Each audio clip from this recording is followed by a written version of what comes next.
2 கையும் காலில் முட்டி இருக்கணும், மேலே முட்டி இருக்கக்கூடாது. இன்ச் ஷேப் 1ல பிடிச்சி, இன்ச்சஸை நம்ம கையில் பிடிச்சி இந்த ஆம்கோலுக்கு இடையில, இந்த இடையில இந்த ஆம்கோலுக்கு இடையில வச்சு ஒரு விரல் உள்ள விட்டு எடுக்கணும்.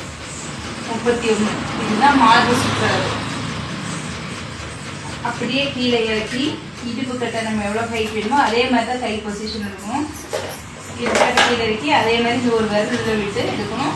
இது 28 இடுப்பு சுற்றளவு, இது மார்பு சுற்றளவு. கை கீழே கொடுக்கணும். ஷோல்டர், இந்த ஷோல்டர் இருந்து நம்மளுக்கு எவ்வளோ உயரம் வேணுமோ எடுக்கணும், எவ்வளோ வேணுமோ அவ்வளோ எடுத்துக்கணும். அது வந்து முழு உயரம் அப்படின்னு சொல்லி எழுதணும். இந்த ஷோல்டர்லேருந்து இந்த ஷோல்டர் வரைக்கும் ஃபுல்லாக இருக்கிறது வந்து தோள்பட்டை சுற்றளவுன்னு சொல்லி எடுக்கணும். ரெண்டாவது கை, இங்கேருந்து எவ்வளோ லென்த் வேணுமோ எடுத்துக்கணும். இது வந்து கை நீளம் அப்படின்னு சொல்லி எடுக்கணும். எங்கே நீளத்தை எடுத்துருக்கணுமோ அந்த அளவுலேருந்தே எடுக்க வேண்டியது கை அகலம். கை சுற்றுலா வந்து கை அகலம் எடுக்கணும். இந்த தோள்பட்டையிலிருந்து எந்த அளவுக்கு கழுத்து இறக்க வேணுமோ, அதாவது இந்த அளவுக்கு இறக்க வேணும் அப்படின்னா இதுக்கு நேராக இங்கே எவ்வளோ வருது அப்படின்னு சொல்லி எடுத்துக்கணும்.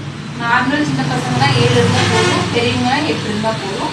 ஃப்ரெண்டில் வந்து நார்மலாக நம்ம எப்பவுமே 5, 5, 6 மாதிரி இந்த மாதிரி சுற்றுலா வச்சு நம்ம மகள் கட்டி சொல்லிடலாம்.